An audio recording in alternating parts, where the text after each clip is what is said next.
Healthy টিপসের পক্ষ থেকে আপনাদের সবাইকে শুভেচ্ছা ও স্বাগতম। আজকে আমরা জানব অক্ষম পুরুষকে সক্ষম করতে রসুন। অনেকে দেখা যায় অতিরিক্ত মাত্রায় শারীরিক মেলামেশা করার ফলে শুক্র স্বল্পতা দেখা দেয়, অর্থাৎ শুক্রাণুর মাত্রা কমে যায় এবং বীর্য পাতলা হয়ে যায়। আপনার শরীরে যদি শুক্রাণুর মাত্রা কমে যায় তবে আপনি অনেক সময় সন্তান জন্ম দিতে অক্ষম হতে পারেন। বিশ্ব স্বাস্থ্য সংস্থার তথ্য মতে প্রতি মিলিলিটার শুক্রাণুতে 20 মিলিয়ন কর্ম স্পাম থাকলেও যে কোনো পুরুষের অনুভব হতে পারেন। বাজে খাদ্যাভ্যাস, ধূমপান, অ্যালকোহল, অনিয়ন্ত্রিত জীবন, ব্যায়ামের অনীহা প্রভৃতির কারণে দিন দিন অনুর্বরতা বাড়ছে। এক্ষেত্রে বিশেষ সহায়ক মশলা রসুন, কেননা সুস্থ বীর্য তৈরিতে রসুনের জুড়ি মেলা ভার। যৌন অক্ষমতার ক্ষেত্রে রসুন খুব ভালো ফল দিয়ে থাকেন। রসুনকে গরিবের পেন্সিলিন বলা হয়, কারণ এটি অ্যান্টিসেপটিক এবং হিসেবে কাজ করে, আর এটি অতীত্র সহজলভ্য সবজি যা আমরা প্রায় প্রতিনিয়ত খাদ্য হিসেবে গ্রহণ করে থাকি। আপনারা যৌন ইচ্ছা ফিরে আনার ক্ষেত্রে এর ব্যবহার খুবই কার্যকারী।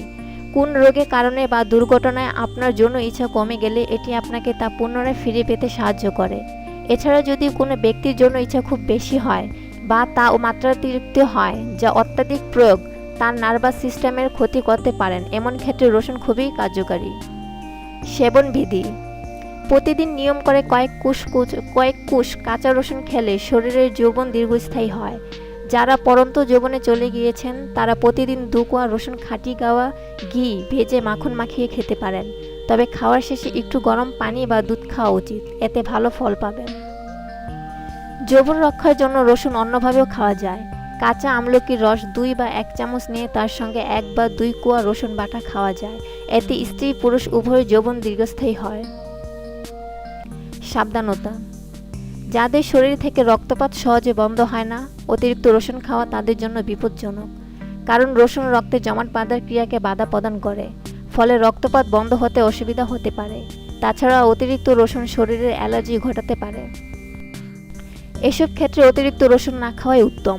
রসুন খাওয়ার ফলে পাকস্থলীতে অস্বস্তি বোধ করলে রসুন খাওয়া বন্ধ রাখুন। শিশুকে দুগ্ধদানকারী মায়েদের রসুন না খাওয়াই ভালো, কারণ রসুন খাওয়ার ফলে তা মায়ের দুধের মাধ্যমে শিশুর পাকস্থলীতে ঢুকে শিশু যন্ত্রণার কারণ ঘটাতে পারে। নিয়মিত হেলথি টিপস পেতে আমাদের চ্যানেল সাবস্ক্রাইব, লাইক ও শেয়ার করুন। এছাড়া আপনাদের ব্যক্তিগত প্রশ্ন বা কোনো সমস্যা থাকলে আমাদেরকে কমেন্ট করে জানাতে পারেন। ধন্যবাদ সবাইকে।